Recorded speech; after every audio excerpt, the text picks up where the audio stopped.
nuclear scare scam with Galen Winsor. Here to introduce Mr. Winsor is Pastor Ben Williams. Pastor Williams. I'm pleased to have as our guest Mr. Galen Winsor from Richland, Washington. I first heard of Galen from a tape that somebody gave to me some months ago, and I found his story to be absolutely fascinating. His story is unique, to say the least. Galen has been in 77 different cities in the last 2 years lecturing on the subject of nuclear energy. The majority of his life, the last 35 years, he spent processing plutonium from nuclear reactor sites. He has worked in the Manhattan Project facilities in Hanford, Washington, Oak Ridge National Laboratories and Nuclear Plant in Oak Ridge, Tennessee, General Electric's Midwest Fuel Recovery Plant in Morris, Illinois, General Electric's Fuel Fabrication Facility in San Jose, California, and Wilmington, North Carolina. And he's worked in every major reactor decommissioning project around this nation up to this present time. His major work in these projects has been the analytical process inventory control, which means that he was responsible for measuring and controlling the nuclear fuel inventory for these projects. Galen Winsor has few peers in the world in this area of expertise. And those few peers admittedly know and agree with the things that you'll be hearing on this tape. However, except for 2 or 3 of these experts, they've all chosen to remain silent for reasons which they only know, leaving this man then the burden of leading this lonely battle of exposing what we call the nuclear scare scam. He's without question one of the world's foremost authorities in nuclear radiation measurement, and he's recognized by members of the Atomic Energy Commissions of all the major nations of the free world. Mr. Galen Winsor.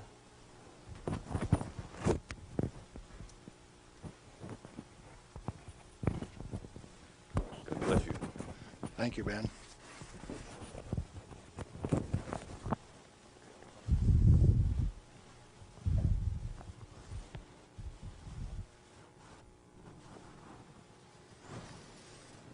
We've been considering today how best to approach this subject so that you would feel comfortable with where I am.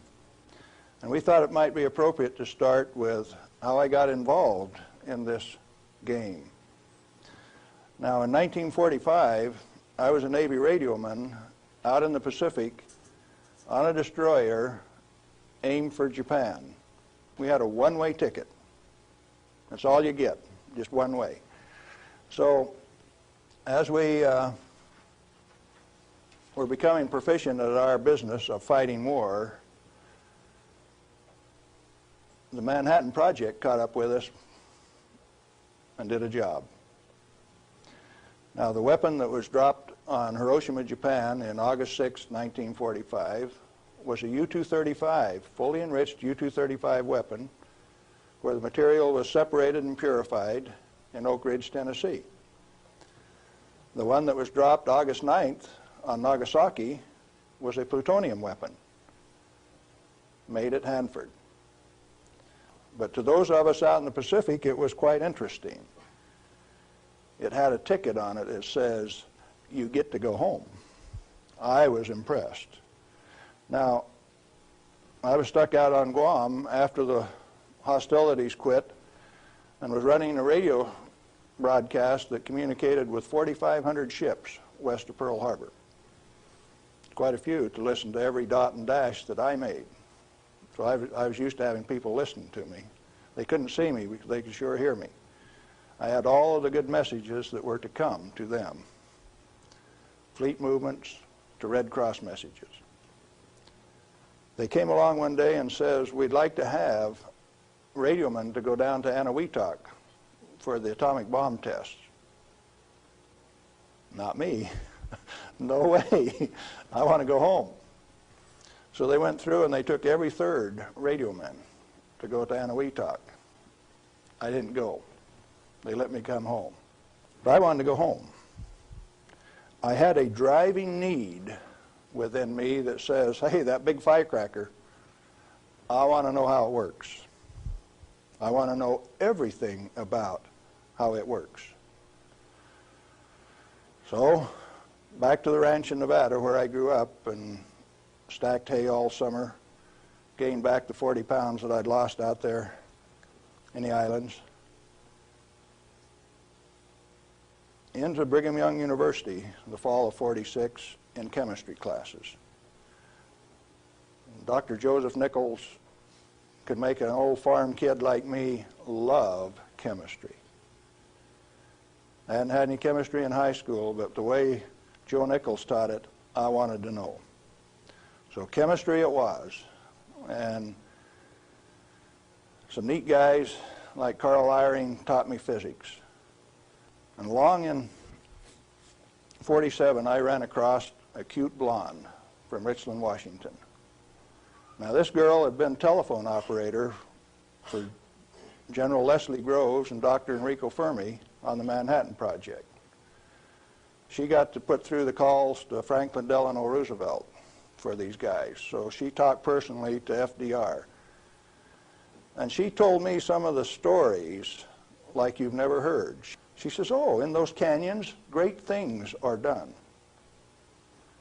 This cowboy from Nevada couldn't even imagine what she was talking about. Well, in 1947, after we were married, I ran until she caught me.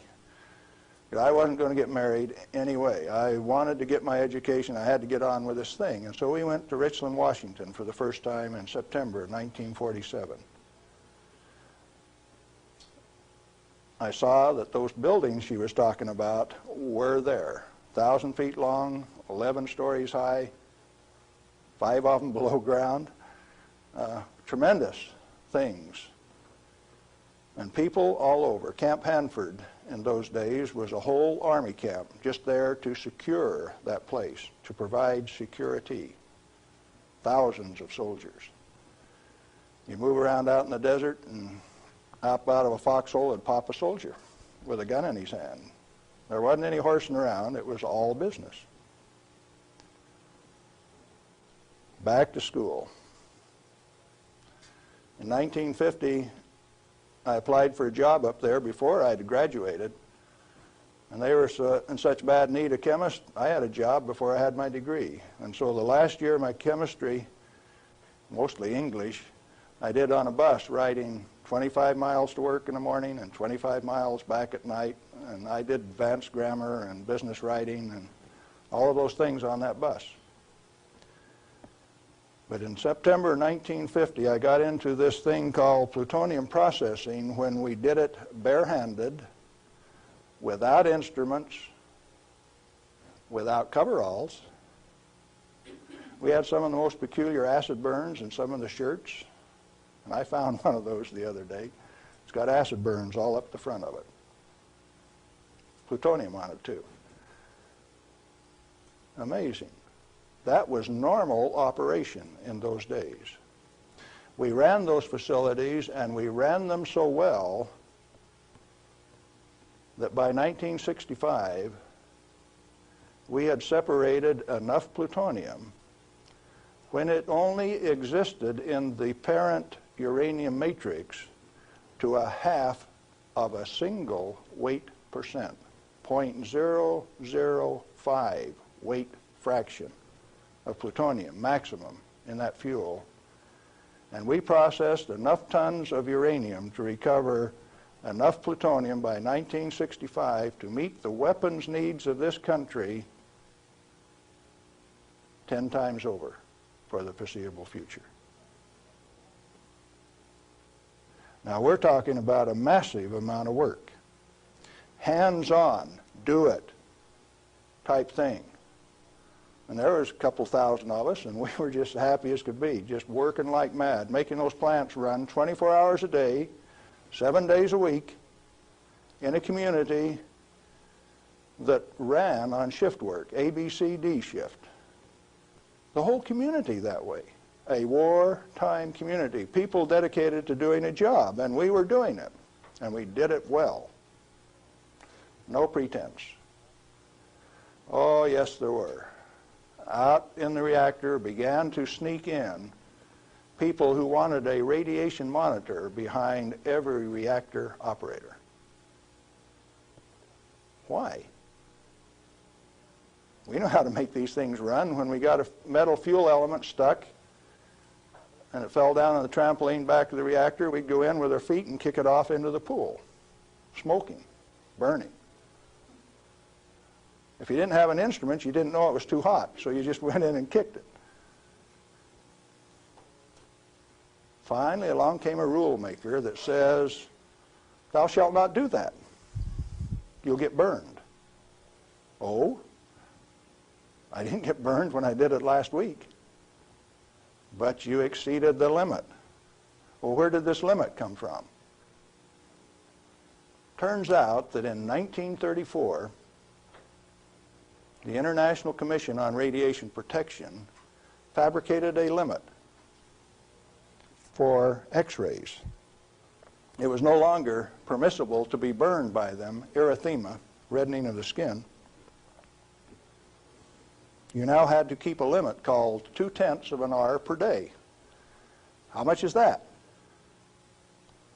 Well, you've got to have one of these Beckman instruments to read it, and you have to keep time of exposure. You know, there are 4 requirements on this thing: the size of the source, therefore the strength of the source, the distance from the source, the time of exposure, and the intervening shielding to keep from getting burned. Oh, fine. We've been doing this thing for years now, and we've never been burned. Why have we got these rules? And they says, yours is not to ask questions, yours is to do and die. Don't you ask questions. If you do, you might disappear. Those who broke the rules didn't appear the next day. Military rule? Oh, yes. Absolute. What was your appeal? And people you were working with one day, when they weren't there the next day, you didn't go inquire why. You were just grateful you still had your work to do, and you kept right on doing it. Now, this is in the United States of America.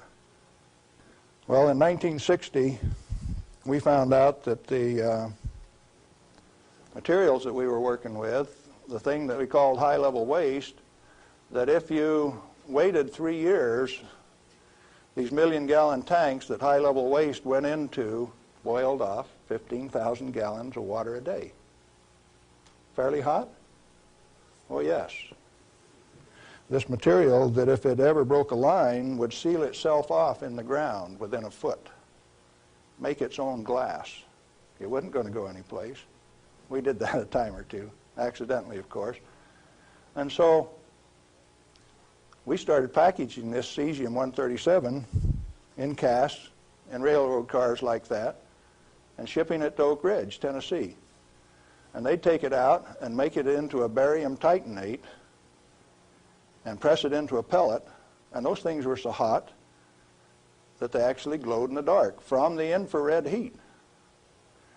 Now, thermo-ionic conversions came along at this time, so you hooked these little heat sources up to thermionic converters and you took electricity out this side, no moving parts. These things went into the SNAP program. And these early SNAP power generators are what powered the underwater transmitters for our nuclear navy. We've got a regular road map under the sea. All you got to do is have an instrument that knows how to find it, and then you've got eyes on a submarine. You didn't know that, did you? The power from it came from this material that they now call waste. We processed that stuff and packaged it outside at Hanford. Well, we had rules that said 3R per year is your allowable exposure, that amount of gamma energy that will expose a film pack. But that was for the people that didn't know. We weren't about to follow those rules. We just went ahead and did the job. They send around an investigation slip that says your dosimeter was overexposed 2 weeks ago. What did you do? And they had a cute little form on it that says accidentally exposed to light, and that was the one I always used to check. Because it's the same amount of light. You know, if you get gamma through the film pack, it's the same amount of light as you get when you click the lens on a camera. They wanted to limit us to that. And one day we looked up, and they had. They had limited us to that amount of exposure. Then the fun part of the game begins. You say, who limited us to that? Are they powerful? Yeah, they control the purse strings.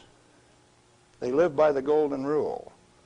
Them that's got the gold makes the rules. If you like your work, you keep the rules. If you don't keep the rules, you disappear. Sure enough, some of us disappeared. Some of my friends gone. Where'd they go? I don't know. Well, 2 years ago, I started traveling for American Opinion Speakers Bureau, and one of the documents that they had was Major Jordan's diary. A story of shipping the technology and the material that was developed at Hanford in 1944 directly to Russia on U.S. Air Force planes out through Great Falls, Montana, Fairbanks, Alaska, under the auspices of one Harry Hopkins, and with the at least tacit approval of Franklin Delano Roosevelt. Now what are you going to do?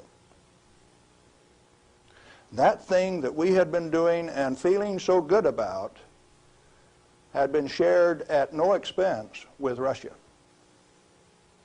You go back and you check the record and you find Russia did not develop their own nuclear atomic weapon until 1949, even when we supplied them the material and the knowledge. 4 years after we touched them off at Hiroshima and Nagasaki. We weren't happy with that. We were just happy doing our job. Well, in 1965, General Electric was ready to leave Hanford. I'd worked for General Electric for that 15 years, and they took me out to California, San Jose, and we had in mind to design and build this nuclear fuel reprocessing plant at Morris, Illinois. They told me they were going to build it at San Luis Obispo. That's how they got me away from Hanford. But that was just to get me away from Hanford. I got to design the sampling analytical system for this plant. The sample cell was the hydraulic heart of this place. I got to dictate where they put the columns, how high the columns were in relation to my sample cell. One man standing in front of a lead glass window could sample any liquid stream in that whole plant.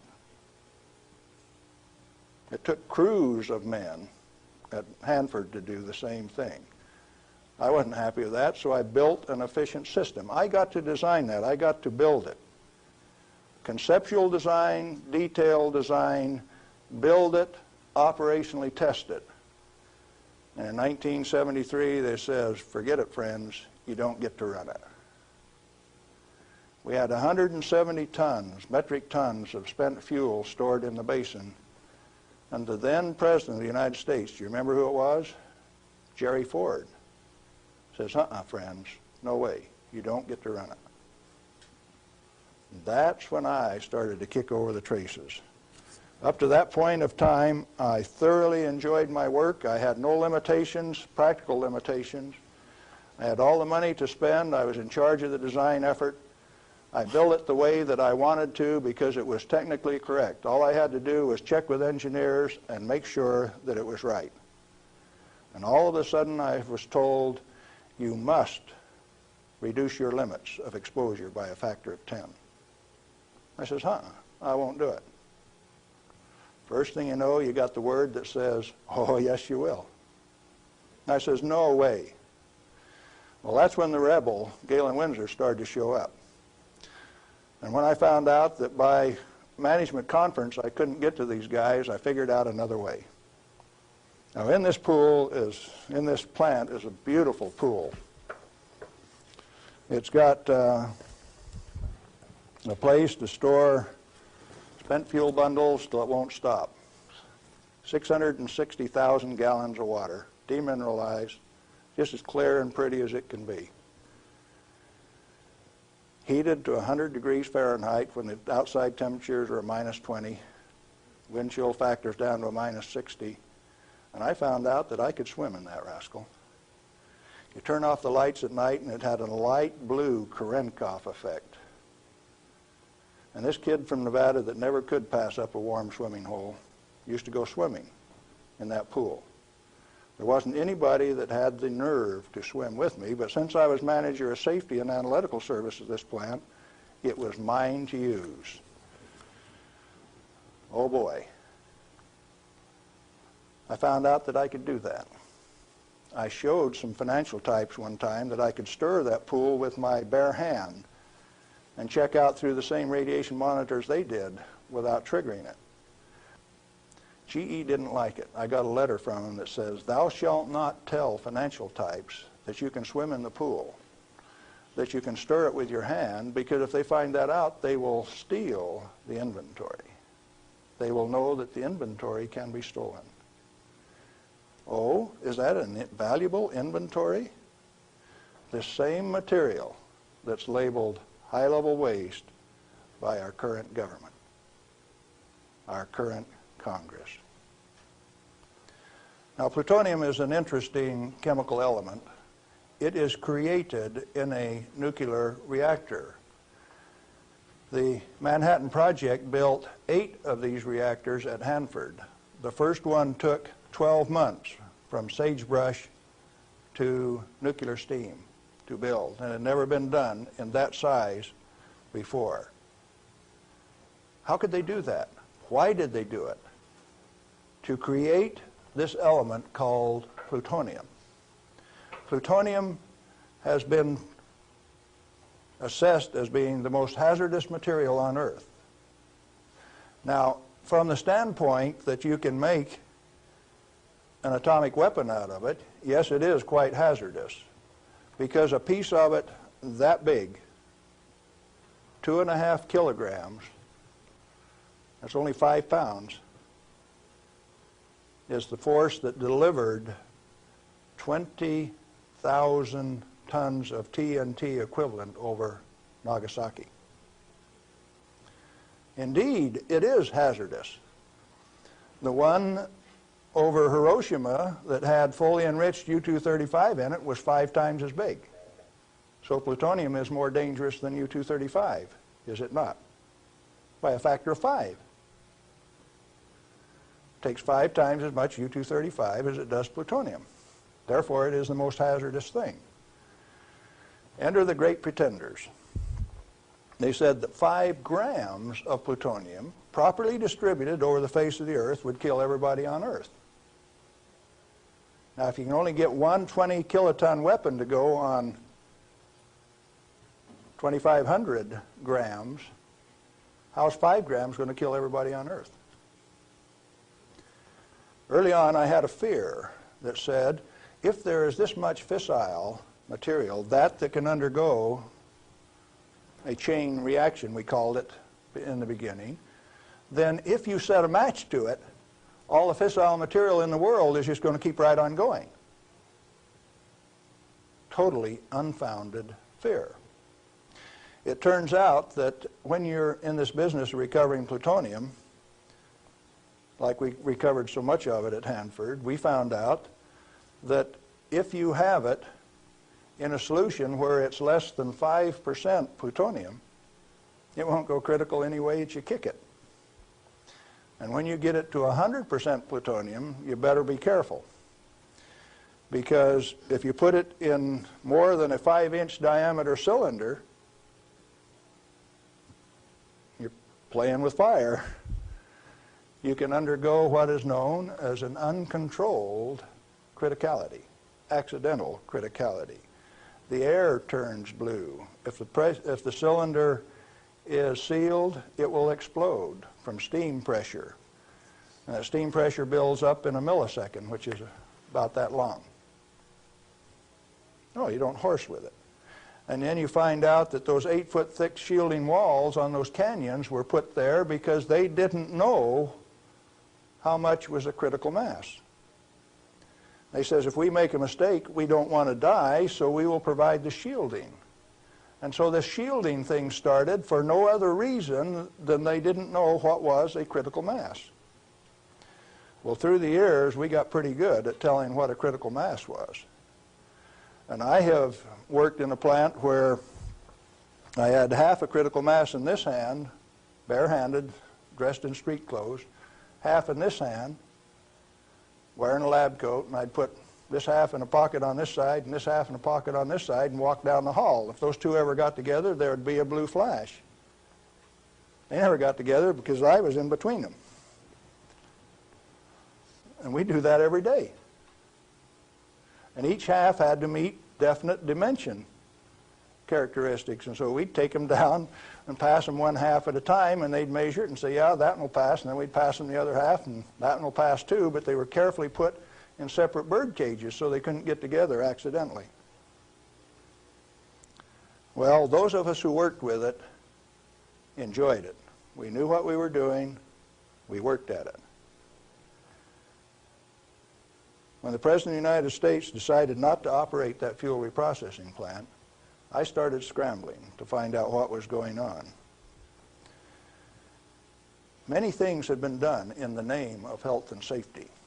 Don't get burned. You got to have a safety record.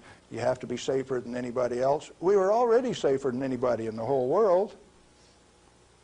Well, you can't afford to get burned with this. You've got to enforce the limits. You've got to keep it.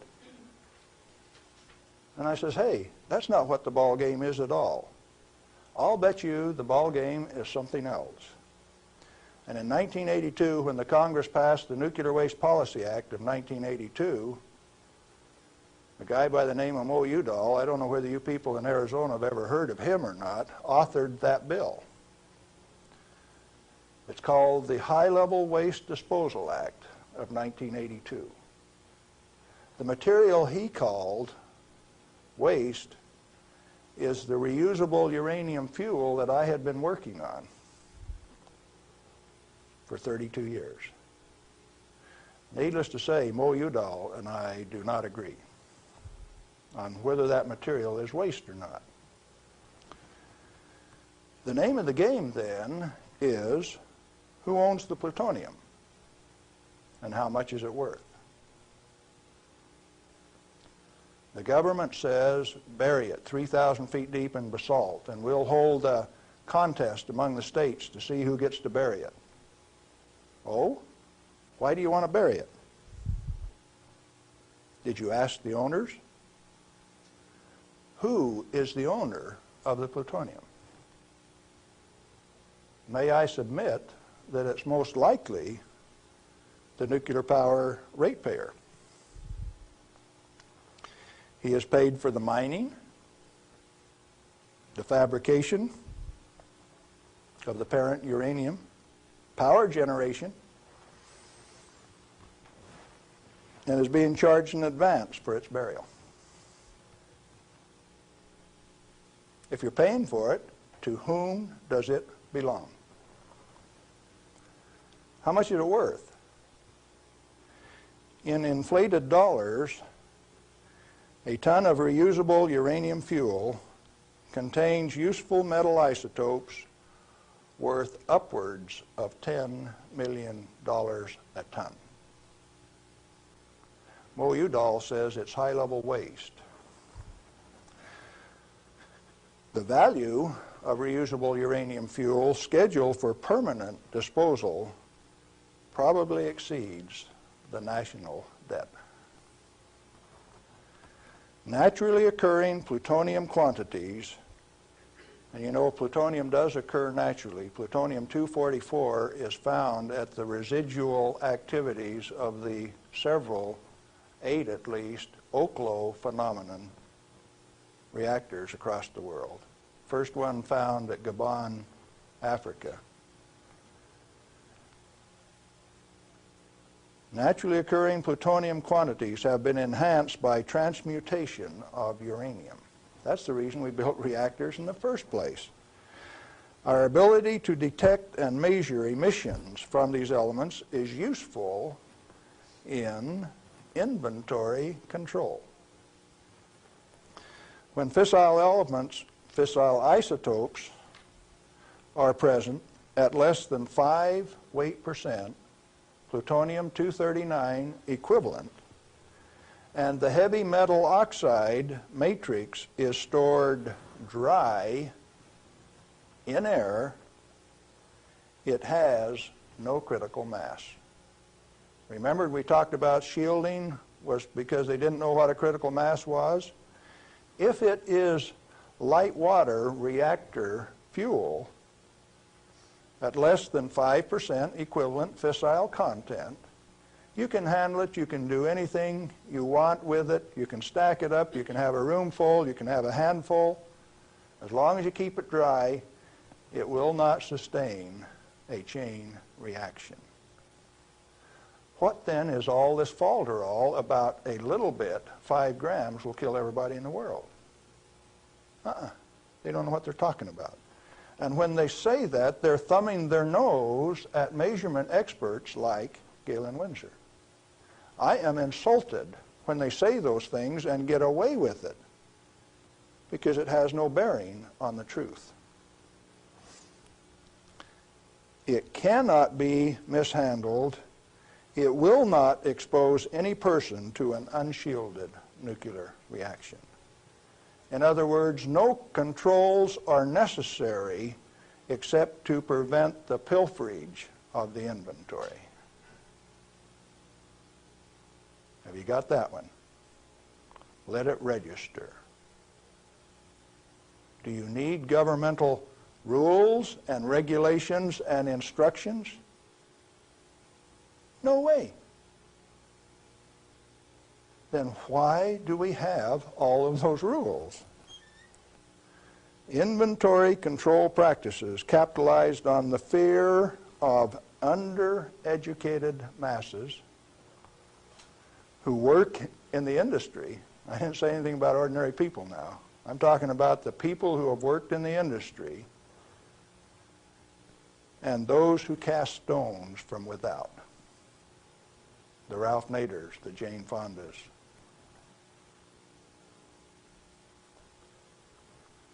Now, it doesn't take you much thinking to find out that maybe the industry is the source of the problem. The industry is the one that made up the committees that made the rules that the Congress enforced. You ever thought of it that way? The strangest kind of feather bedding that's ever been dreamed up, it makes the railroad engineers look like pikers. The only amounts of fissile process materials that are of health concern to the handlers are those that can accidentally cause an unshielded nuclear chain reaction, or that will cause erythema from the shortest wavelength, highest frequency, and therefore the most easily shielded ultraviolet light emissions of the electromagnetic spectrum. Big words. Let's see what they mean. The emissions from uranium, plutonium, cesium, all of those things are only important if you assemble an amount that if you get this amount and this amount together, it can go critical. You can get a blue flash and therefore get burned. And that's happened 34 times in the business, and 8 men have died as a result of that. Accidental criticality. Documented in Los Alamos document 3611, if you want to check the source.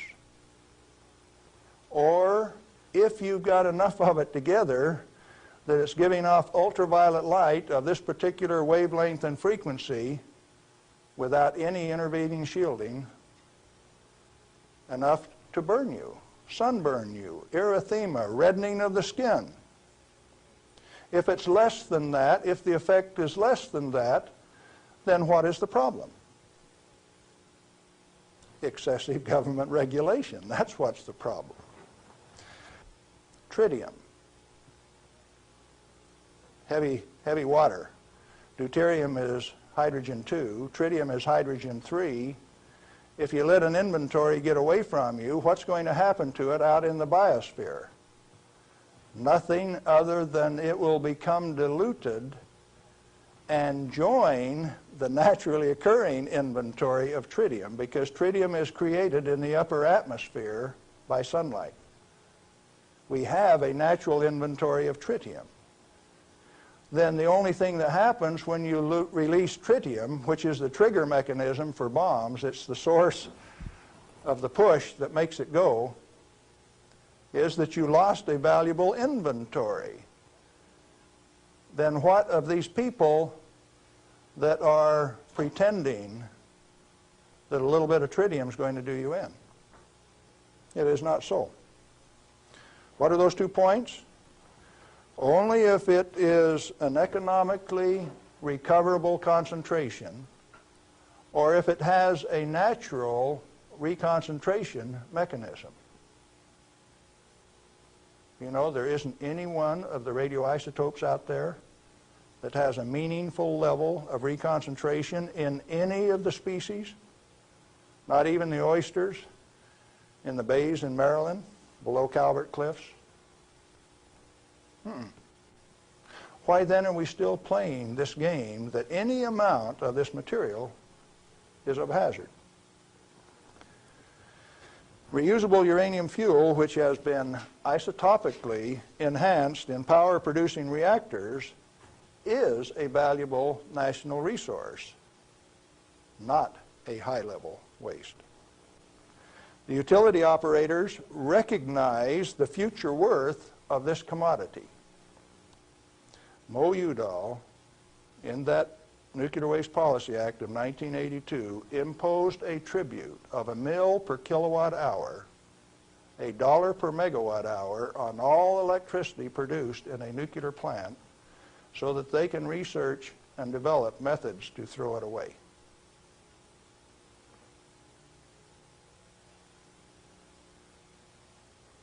Why do the utilities willingly pay this amount to the Secretary of Energy? To limit their liability exposure. Who pays that amount anyway? The consumer of nuclear-generated power. You have no choice, and therefore I call it a tribute. At the same time, they have provided their own storage basins at these reactors at ratepayers' expense to retain ownership control of the plutonium resource. So you consumer, you ratepayer, you taxpayer, are paying for the storage of this fuel, and WNP2 at Hanford has storage that will take them through the turn of the century, and yet every day they are paying a tribute to the Secretary of Energy, with the concurrence of the United States Congress, and signed by the President of the United States in 1982, 83. Who was that? Ronald Reagan. They have provided those storage basins at ratepayer expense to retain ownership control of the plutonium resource. I started playing a game one day, 7 years ago. I says, okay, Portland General Electric, you've got the Trojan reactor, you've got a storage basin problem, I'm going to make you an offer. I made them an offer that says, I will take all of your spent fuel, FOB your basin, if you will give it to me. In other words, I will take it off your hands at no expense to you. I will ship it, I will store it, I will do everything that needs to be done to that fuel. And you know what they told me? Can I quote them? Go to hell, Galen Winsor. We value it more valuable than platinum or gold. We're going to play the plutonium futures ourselves. Now, where did I learn that the name of the game is who owns the plutonium and how much is it worth? The first plutonium I saw was in a glass tube on the newsreel when I got back from the Pacific in 1946. And that they had in a glass test tube, they said, was worth $500,000. Certainly they had less than 5 grams of plutonium in that tube. That's pretty expensive stuff. And so for the show, they put a pot underneath it in case they dropped it. They said, we don't want to have to pick it up out of the rug.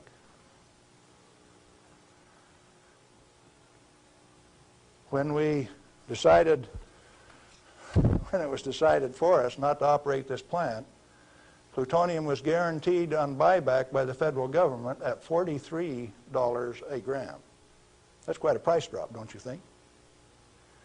When that price guarantee went away in October of 1971, the price of plutonium became $10 a gram.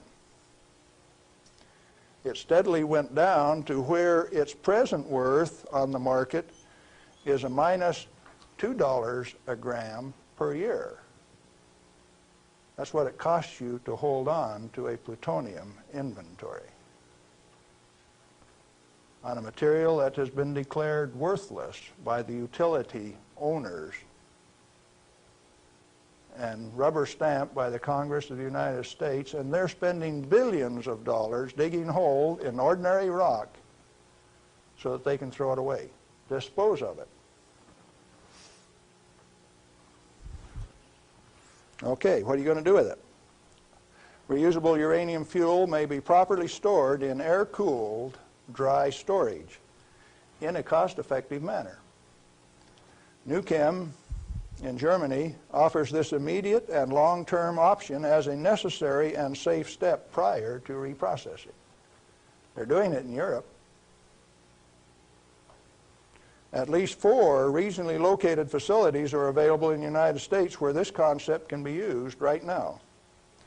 Barnwell Nuclear Fuel Plant in South Carolina, Midwest Fuel Recovery Plant in Morris, Illinois, this one, Nuclear Fuel Services in upstate New York, and Redox Processing Plant at Hanford, Washington. These fully shielded, already radioactively contaminated storage areas have secure, limited access. All have been operated under processing conditions of 10 CFR 50, and the MFRP has a 10 CFR 70 storage license, the only licensed storage facility away from a reactor in the United States. It singly, all by itself, is capable of storing all of the reusable uranium fuel that needs to be moved away from power reactors for the remainder of this century. We had that storage designed in 1975. Had the approval of the design. Why then are you spending money over here in New Mexico on the waste isolation project? Why are you spending money at Hanford at the basalt waste isolation project? Why are you spending money at Beatty, Nevada for storage when I can already store it in this building that's already built? I just named you 3 others that can do the job all by themselves too, and I know where there's 14 more buildings that can do it. What are we going to do? Redox and other excess facilities at Hanford are capable of dry storing all commercial REF until plutonium recycle, at least through 5% enrichment, is reestablished, or until the 22nd century, whichever comes first. RUF can be cost-effectively stored in existing facilities. Where does Mo Udall came off then, saying that you cannot use this plant for its intended purpose unless it is owned by the United States government. He has said that. The waste isolation projects are politically mandated wasting of national energy and construction resources. Plutonium proliferation by diversion of stored reusable uranium fuel is of minor importance compared to global availability of fully enriched uranium by laser isotopic separation. Let me explain that last thing that I said. Jimmy Carter said you can't ship plutonium to India, but in the same paragraph said you may ship them fully enriched uranium. Oh, Jimmy Carter, that peanut brain, what did he just say? He says that when the Israelis took out the reactor in Iraq, they had fully enriched uranium from France, and they says those rascals, those Iraqis, are going to take that fully enriched uranium, put it in that reactor, irradiate it to plutonium, and therefore have to recover the plutonium in a plant like this, and we stopped them, when the fully enriched uranium makes a better weapon than the plutonium in the first place. Now, when the President of the United States says things like that, and when the press gives it credibility, I get insulted. And right after I get insulted, I get angry. And I've been angry for quite a while now. And finally, one day, I said, my own personal security is not important. I think I'll go tell this tale. All I want is to tell my story. The commodity that I communicate is called truth. And so then I ask you a question, a very brief, pointed question. Who owns the plutonium, and how much is it worth? And then I'm going to attach on to that a question I want you to think about till we talk again. If you haven't been burned by this particular source of radiation, what is your problem? You obviously have one. Otherwise, you would join with me in telling the truth about this particular commodity. And so yes, I'm recruiting helpers. What happened to the guys who taught me the business? Thousands of them. The hands-on business. Where are they? They're still there. Why don't they talk? Who are the they that say this is the way the business is going to be run, whether it makes sense or not? Brings you the nuclear scare scam with Galen Winsor. We're back with Galen Winsor, and we're talking about the nuclear scare scam.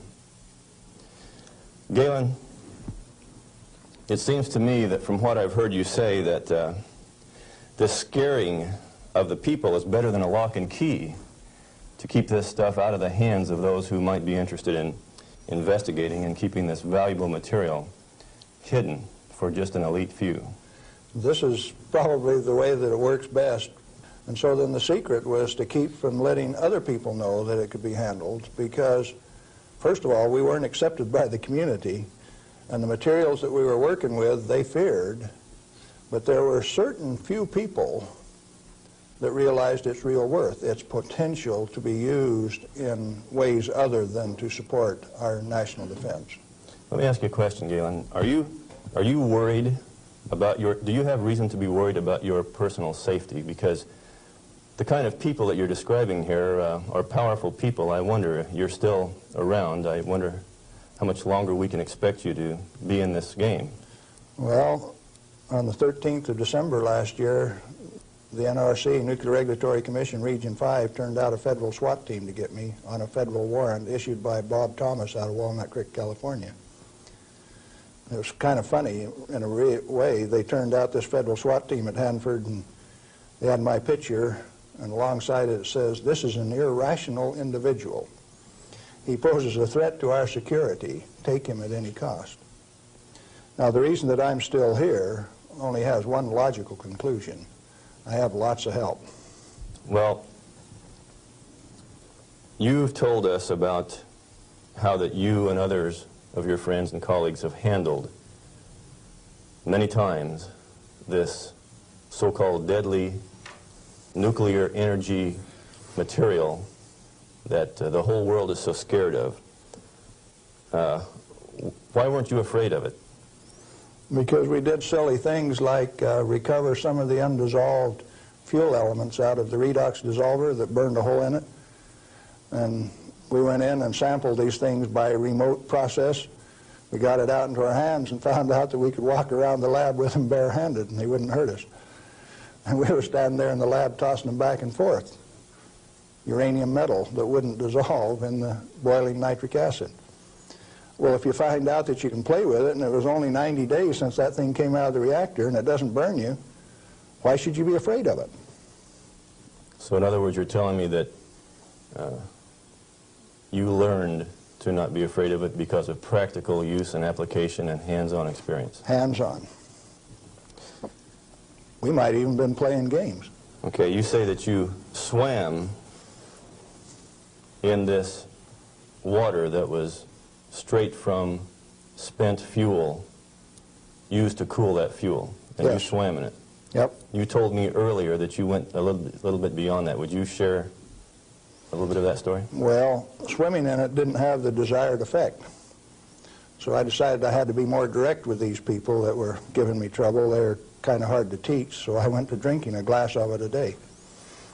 I had the bottle of it. Last time I went swimming, why I filled this 2-liter bottle with water and washed it off on the outside in the shower when I washed me off on the outside so that we didn't tattletale. You know, radioactive material is just a trace or a tattletale. So you got to get it off so they won't know that you've been swimming in the pool and drinking the water. So I took this bottle in and set it on my desk. And who would suspect that the manager of safety and analytical service had a bottle of spent fuel pool water sitting on his desk, and he drank a glass of it every day. And this was unheard of. Nobody ever did that crazy stuff before. How has that affected you, Galen? Well, as near as I can tell, it made me about 6'4" in my cowboy boots, 210 pounds, and really quite a nice fellow. All right. What then happened as a result of your doing this strange experiment on your desk with this water? What was the result? Can corporations have a heart attack? I think General Electric had one, because after they ran me through a whole body gamma scan in December of 1974, by the time I got out, because I had a plutonium lung burden and it took 45 minutes to an hour to count that, everybody on site knew that the manager of safety had been swimming and drinking in the swimming pool, the spent fuel storage pool. Had cesium-137 at a ferociously high level. It even exceeded the NRC's limit. And I'd been drinking it. They knew the fat was in the fire. Now, where do we go from here? Well, first of all, I got a poison pen letter from the people in San Jose. They says, "Thou shalt not do those things. They'll find out that the inventory can be stolen." Well, that didn't sit very well with this cowboy, because nobody tells me what to do, particularly when what I do is right and hasn't harmed me. Who are they to tell me what I want to do? It just didn't sit very well. I was going to do something about that. What was your motive in this? Correct information. As an expert in the measuring system, why, it was very obvious that I knew the parameters of inventory control, the disintegration rate of each of these isotopes, how to measure them. That's how we regulated our inventory. And to have these rascals come along and start playing games with the information that I was very expert in, that I had designed the analytical system for this plant around, disturbed me a little bit. No, it made me fighting mad, and I got angry. And I have to admit, in retrospect, that for the next 5, 6 years, I was more than angry. I was hard to live with. Just ask my wife. Well, in your estimation, then, how dangerous is a nuclear reactor plant? A nuclear reactor plant is just a way to boil water that's the cleanest, neatest, most economical way to boil water that you've ever seen. And so, in my estimation, nuclear reactors ought to be insured under the same insurance policy as any other steam boiler plant, power generating plant. And to have special consideration under the Price-Anderson Act means that the insurance industry has already paid off the Congress so that they can have a ripoff, charging ever in higher and higher insurance premiums, total coverage much, much greater for a non-existent risk. What a racket. Can a nuclear plant explode? Only like any other steam plant. Like Laughlin, Nevada had a steam explosion. It's a coal-fired plant, but 6 men were killed there last year. That could happen at a nuclear plant, but as far as an atomic explosion, good heavens, no. No way. What kind of accidents can actually happen at a nuclear reactor generator plant? You could lose your moderator and the reactor would shut down, the control rods would stick in and you wouldn't be able to start it up. You might do several things that would invalidate some of the safety controls. For instance, an emergency core cooling system. The only reason they put ECCS on a reactor is to destroy it. When you start these big babies up, because they're so big, you only warm them up 50 degrees an hour.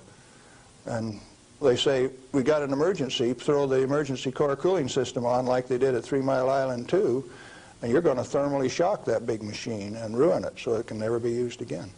Let's talk about 3 Mile Island. What really happened there? We've heard all kinds of stories about meltdown, and they made movies on it that this meltdown could melt right through the earth, clear through to China, and we've seen a lot of scare stories. What really happened at 3 Mile Island? Do you know what really happened there? Yes, I do. I followed that one very closely.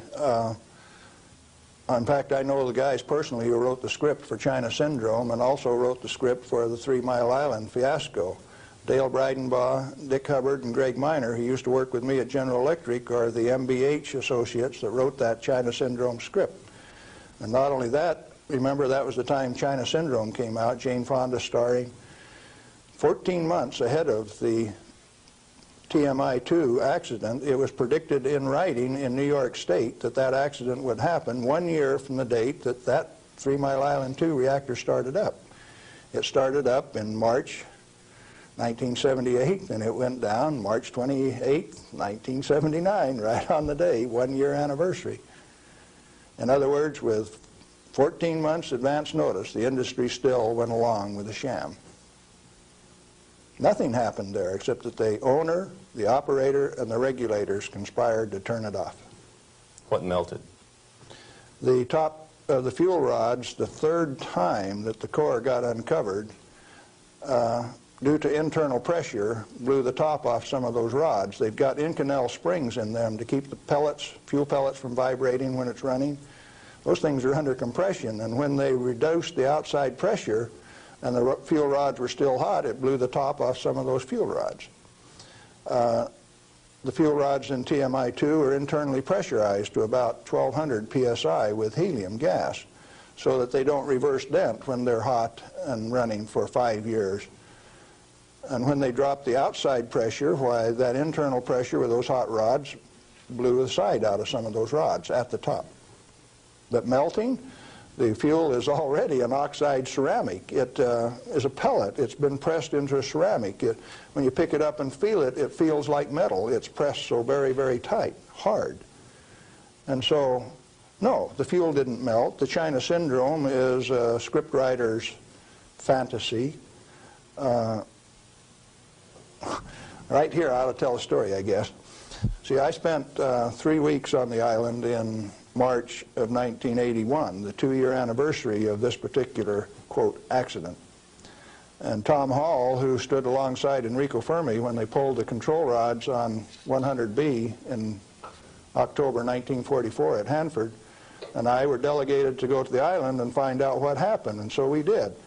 We went over all of the records and everything else, and there, as we could tell from performance records, 51 thermocouples, for instance, only one of which went over 1,000 degrees Fahrenheit.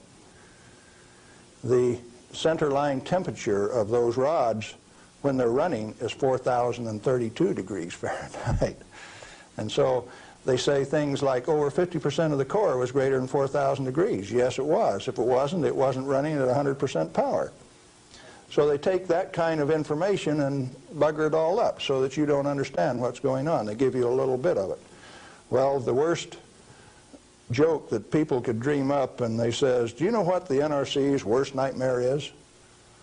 No, I don't know what that is. Galen Winsor and Tom Hall in the TMI-2 control room for an hour by themselves. You know why people that know laugh? These crazy guys from Hanford would have started that baby up and showed that it would run. We'd have started it up, and they were afraid of us.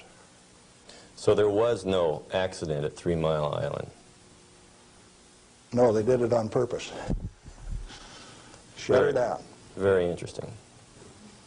Can nuclear radiation cause mutation in people and animals?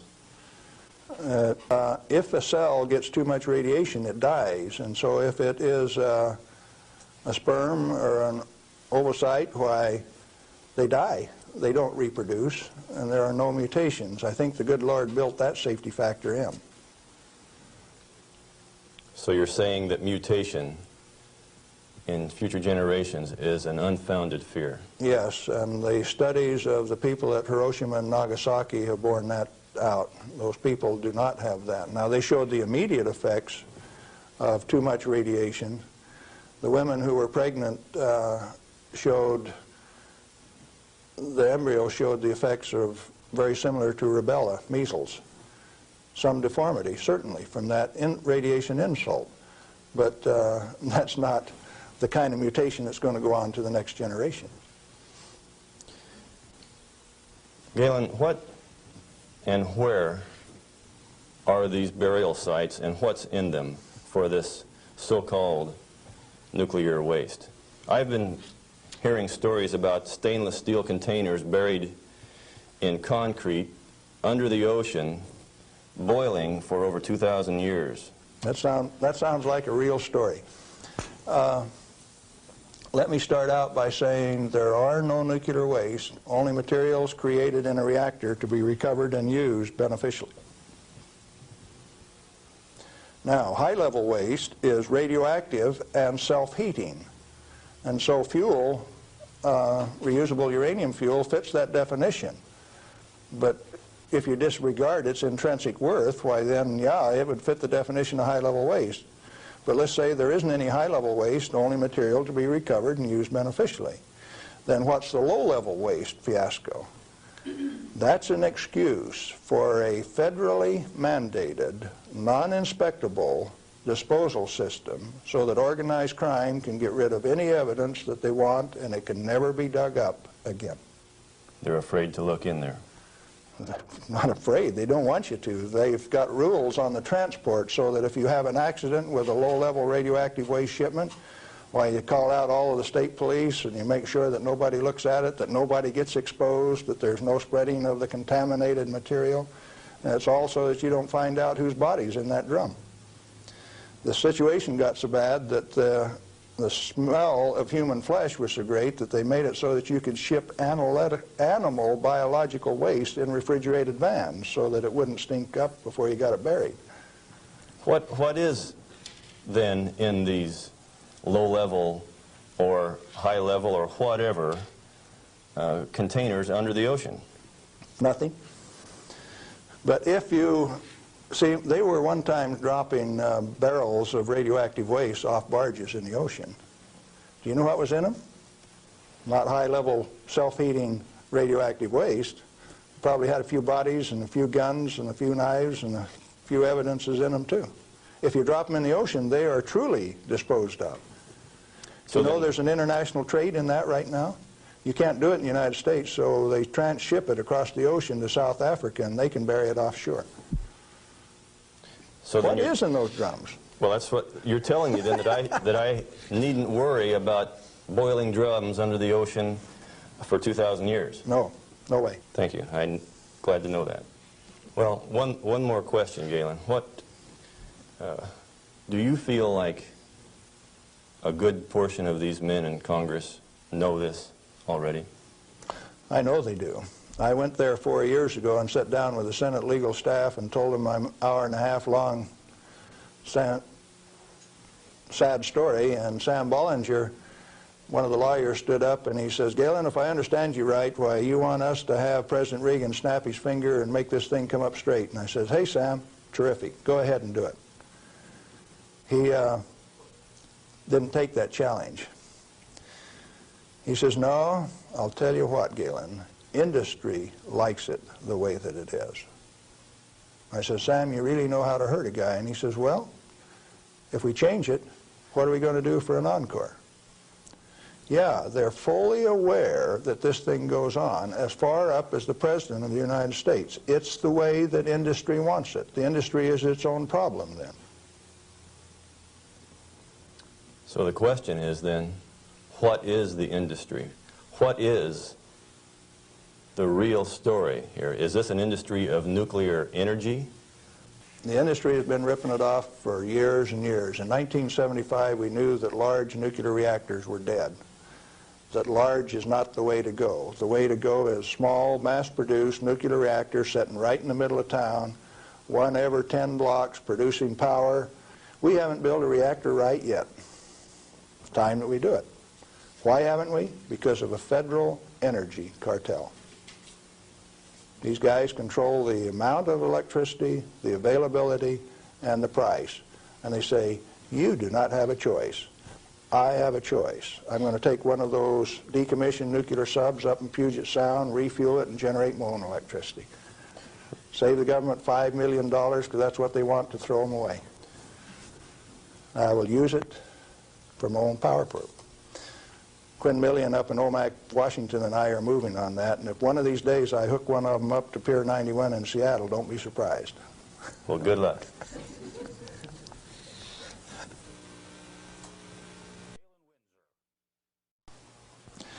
I'm Galen Winsor, and I thought I'd share a few hands-on practical things that have to do with this nuclear scare scam. Now, you've heard that gamma energy, the kind of energy that comes off a rock like this, is the most penetrating, most damaging of all radiation.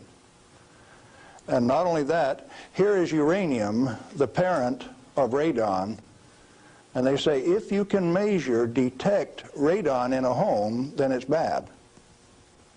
If you exceed the EPA's limit, it's reason to run you out of your home. Spend $13,000 like they did with Stanley Watrous' house in Pennsylvania the other day to get rid of the radon, to ventilate it out through. Ridiculous. Let's take them one at a time. This is a rock that I picked up in Natarita, Colorado. 16 weight % uranium. High-grade uranium. Hot. I read a thing the other day that says they had high-grade uranium, and lo and behold, it's too hot to transport, so they had to bury it on site. Oh, wonderful. Let's talk a little bit about radiation. If we can, yeah, are we picking up? If you put the probe right there, the meter goes off scale, and you can hear it, all right? Hot. Radiation, gamma radiation, is the most penetrating of all radiation. Oh, is it? All it's got between the rock and the probe is my hand. Doesn't count so pretty much, does it? What if I put the rock behind me?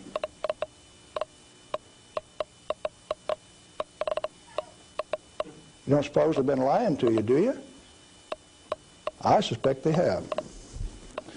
Well, let's do a little bit more. I got a black bottle.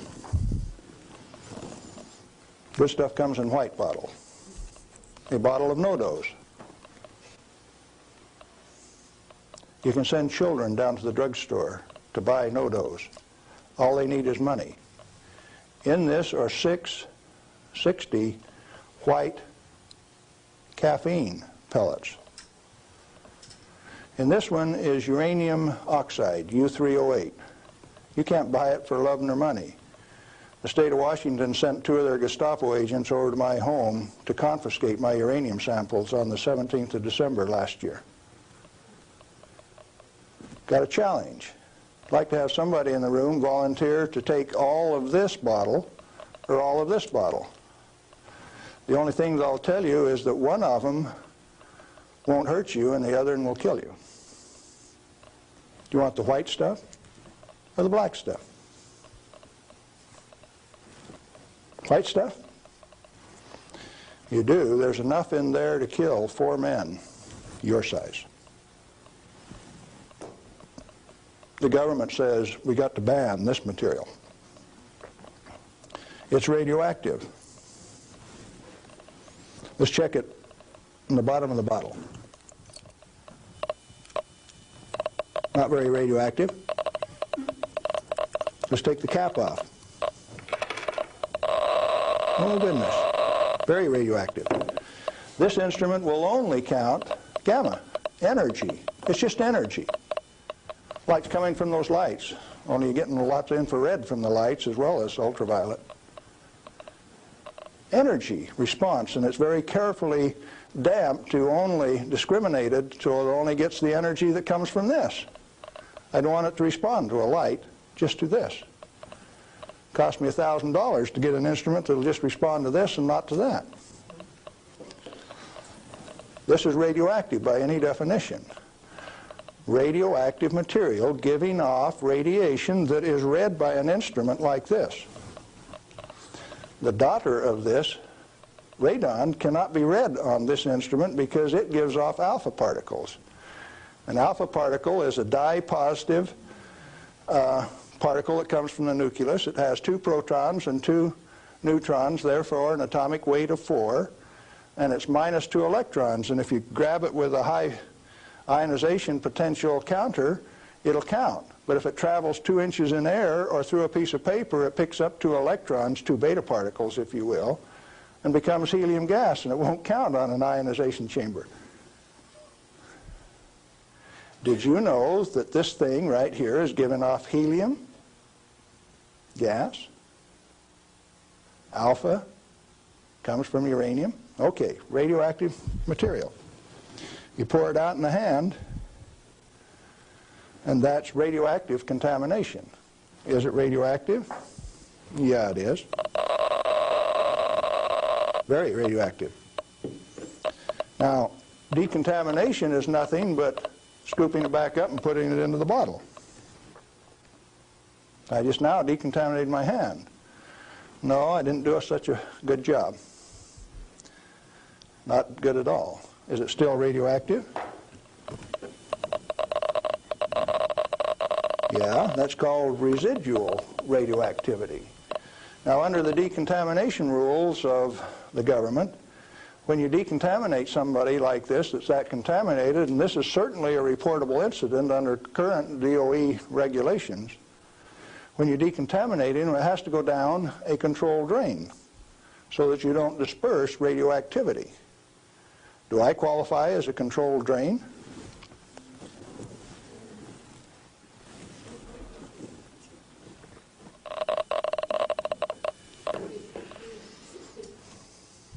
That material that I just ate is not soluble in body fluids. Like it's been this. It was fired originally at 940 degrees C, where it becomes U3O8. Known in the industry as HCl insoluble. In other words, it will not dissolve in concentrated hydrochloric acid, hot. Your stomach has 10th normal hydrochloric acid in it, so it won't even dissolve. The stuff is so fine that it has no texture to it. Doesn't even feel rough. So it's tasteless, odorless, has no texture. How's it supposed to hurt me? Because I've been eating this on lecture tour for 2 years, the state of Washington felt it necessary to confiscate my uranium samples so that I would be safe. Dr. Fulton from the Hanford Environmental Health Foundation called up and he says, "Hey, I heard one of your guys OD'd on uranium today, Galen." And we talked for a little while and he says, "Oh, that was you." And I says, "Listen, I can eat all that stuff I want. He says, it'll ruin your kidneys. How are your kidneys? They're fine. Well, you should have been chelated within 4 hours. And I mean, you guys are going to follow me around the country and give me chelating agents every 4 hours after I eat it on lecture tour? He says, we'll give you any medical assistance that you need, Galen. We don't want anything to happen to you. I said, did that include turning out the federal SWAT team 4 days ago to get me? Where are these guys coming from? Well, here's a piece of metal. Density of 19, 19.0. If you know your chemistry and physics, you know that there are only two metals that have that density, plutonium and uranium. Radioactive, pyrophoric, density of 19. Outside of a laboratory, most of you can't tell me whether this is uranium, plutonium, or a mixture of the two. Now, I said that it's heavy, and it is. Let's see if it's radioactive. Yeah, it is. Pyrophoric, what does that mean? Pyro, fire. Black on the end. The spark that just came off there is pyro, fire, burn. If it's plutonium, I just contaminated this area of Arizona in excess of the EPA's limit for 1 square mile of surface.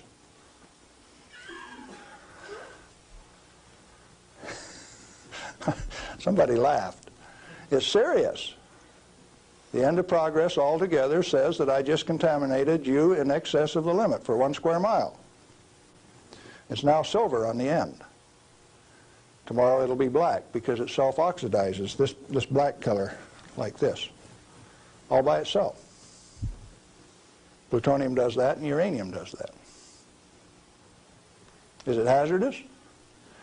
Yeah, it is, because they take depleted uranium metal and make it into 50 caliber bullets, fire them from shoulder-held weapons. In 1976, they obsoleted tank warfare with these things because it only takes one dog face with one weapon to knock out a 65-ton tank. It'll go through 3 inches of armor plate, and when it comes out the other side, it's that white hot spark that we just made. And the 5 men in that tank are dead, because it'll burn all of the oxygen out of the air and burn their flesh. 1976, they obsoleted tank warfare, and you never even knew that. They make 10,000 of those bullets every day in the United States. We got enough in arsenal to sink all of Russia's tanks, and our boys in the Defense Department don't even talk about it. Yeah, it's hazardous to your health. Reminds me, lead is hazardous to your health too, isn't it? Particularly if it's in a 45 slug like this and it hits you right here going about 2,600 feet per second. It's not the material, it's the impact from the velocity. Let's be very specific in the words that we use. This particular chunk of lead came out of a human body. My son, who's a deputy sheriff, thought maybe I could use it on tour. That's called dying of lead poisoning. Anything less is a figment of the imagination because it's not soluble in body fluid either.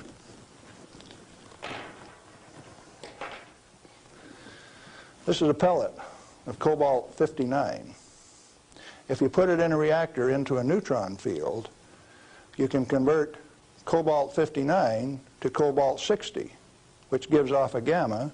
It becomes the source that doctors use to irradiate patients to 7,000 Roentgen for one patient. The total dose absorbed by radiation workers at 3 Mile Island in the last 6 years is something like 1,500 Roentgen. 5 times more given to a single individual in a doctor's facility. Now, do you know why I say that the federal regulations are absurd? And if you live by those federal regulations, maybe you're being absurd too? Now, a pellet of cobalt-60 this size got shipped by mistake to Mexico, got diluted into 5,000 tons of iron. Some of the reinforcing rod came up to Los Alamos, New Mexico, and they says, hey, that stuff's radioactive. Understand that this single pellet diluted roughly a factor of 1 billion was what they were reading on a detector like this at Los Alamos. And so they pulled back table legs that were in Spokane, Washington, made out of the same batch, because it was hot and radioactive and it would burn you. When the pellet itself could be held in your hand like that for a few minutes without it burning you. Now, Christ walked the earth 1 billion minutes ago. If I could stretch this pellet out into a wire and it went clear around the earth and right back here to Phoenix, 1 billionth of this amount is 1.7 inches of that wire so stretched out. Stagger your mind? It ought to. Now, let's try a little game. The EPA says that 5 picocuries per liter of air is the limit for 222 radon.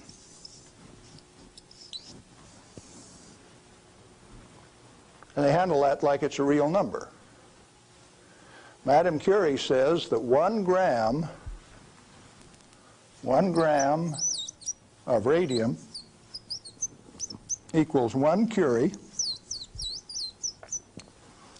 equals 2.22 times 10 to the 12th disintegrations per minute,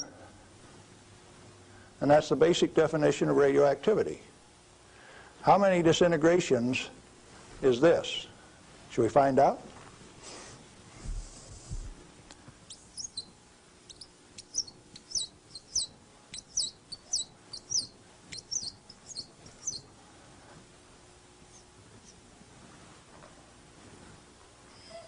And the EPA, in its wisdom, says that 11 disintegrations per minute from 1 liter of air, you have exceeded the limit. You know what I did the other day? I've been having a little tough with some legal authorities up in my house. So I took one of these bottles of uranium like this, and I dissolved it in an Erlenmeyer flask with nitric acid.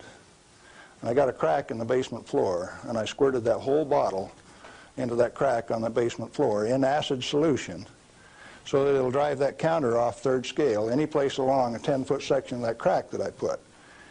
When they bring the radon measurement in there, can you know what the radon's going to do? It's going to go off scale in their measurement. It won't go that high. If Watrous' house with 17 times this limit in it was caused to spend $13,000 and give it national TV coverage, press coverage, think what Galen Winsor's house is like. I went to the trouble to notify my congressman about it, Mike Lawrence, the manager of the Department of Energy in the Pacific Northwest, my state representative, Ray Isaacson, and a few other astute people, including the banker and the lawyers and the appeal court. What are they going to do with that? I set them up on that last Thursday, and I come down to Phoenix, so I escaped the falderall. What I'm saying to you is that the federal regulations are absurd. The congressman that put them into place ought to be fired. They ought to be sent home. The regulators, what do you do with them? Quit paying them. The taxpayer, the electorate, elects those people to go out and do a job. Why do you continue to pay them when they're teaching you baloney?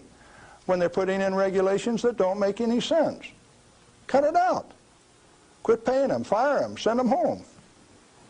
The term I grew up with says can them. Is it easy? Apparently not. You haven't got the job done. The majority of the Congress is irresponsible, amoral, atheistic, irresponsible. Let's see, how many more adjectives can I drum up? But that many. Let me tell you. We as the people sent a bunch of rascals out to the energy store with a signed blank check. And we say, hey fellows, if you run out of money, just go build us a good power plant. If you run out of money, come back and we'll give you another signed blank check and guarantee the payment out of the ratepayer's pocket. Tennessee Valley Authority has the most nuclear reactors of any outfit in the place. Not one of them has produced any power since last August. Browns Ferry 1, 2, and 3 in Mississippi hasn't produced any power since last March. And they don't plan on producing any power at Browns Ferry until mid-year in '86. At $1 million a day in lost power revenue per plant, and held off in the name of health and safety? Now tell me we didn't send rascals out to the energy marketplace with a signed blank check. They're still getting paid. Those reactors are all fully fueled, fully staffed, and just sitting there. Who's getting taken? The ratepayer. You're still paying more and more for your electricity all of the time. Now, Bonneville Power Administration says that 57% availability is okay for a nuclear reactor. Maine Yankee is often run at 103% availability, which means it's running over nameplate rating. Enough days out of the year that its average availability is 100%. Bonneville Power Administration of the Department of Energy says that 57% availability is okay. That means that you can let those things set down 43% of the year, and that's judged as an acceptable performance on the part of the government. There's an obvious answer. Get the government out of the energy regulating business. Turn those plants over to people who will run them efficiently 100% of the time. When we put in zero-release containment, we started playing games. About the time that we proved that a nuclear reactor has no measurable impact upon the environment, that's when they bottled them up, put catalytic recombiners on them. Some of the reactors in Texas were designed not to breathe for 8 years at great expense. Why? When you bottle up a reactor like TMI-2 does, then you get radiolytic hydrogen, and indeed they had a radiolytic hydrogen burn at TMI-2. And they moan and they groan about that, and all they had to do was open up the windows and let the breezes blow through. You don't need containment on them. I'm going up to Colorado this weekend to meet with the Uranium Producers Association. And they're upset because the government is dumping uranium on the market and raising the price of the commodity that they get their bread and butter from. But what they're totally unaware of is that the Grand Junction Operation Office is going to issue a contract so that the new operator has a $25 million budget over the next 5 years, 80% of which will be spent for remedial action. Where you take this material, dig it up, if you find it counts on a Geiger counter, you can have them come in and change out the whole front yard of your house, give you a new front yard, new foundation under your house at government expense. If you don't do it, they'll take you down to the courthouse, blacklist your property, so that you have to remove the radioactivity at your own expense before it can be sold. Now, do you know what I did when I took that uranium solution and poured it into the crack in my house? I set up the United States government, and that episode is about to be played. Did I do it on purpose? Yeah, I did, just like I used to dive into that swimming pool and drink that cesium-contaminated water. I found out that it doesn't hurt me. You need to find out that it doesn't hurt me, or you. In fact, the only reason for the existence of these big transcontinent distribution lines would be if they could compete with a small mass-produced reactor sitting in your backyard. Why don't they want you to? Because they are the federal energy cartel. They like to set the price, the total availability, and whether you can hook onto it, and if you don't pay your bill, cut you off. That's called power, domain, and control. And they like that. They do not want you to be energy independent. If you had one of these sitting in every 10-block area in Phoenix, you could tell the rest of the world to go get lost. Oh, there's another use for that heat. You could heat your homes in the wintertime, or you could cool them in the summertime with it. Heating, ventilation, air conditioning, they call it, HVAC.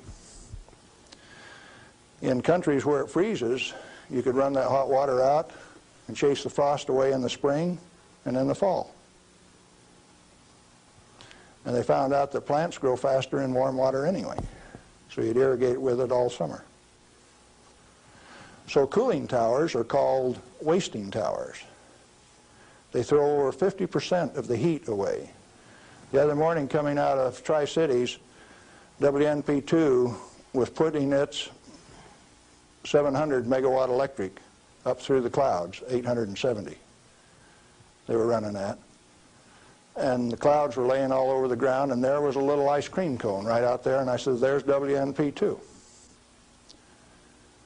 It snows 5 inches every night out of WNP2, and the rest of us don't get any.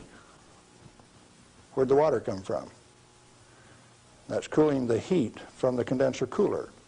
You should have a business right out there, an oil cracking plant, something taking that heat and using it, like they built at Midland, Michigan 10 years ago and they've never used. And so Dow Chemical is suing the utility because they never produced the steam for their chemical plant right alongside it. We got troubles in this country. I'm telling you what the problem is. Doing something about it, responsibility is yours.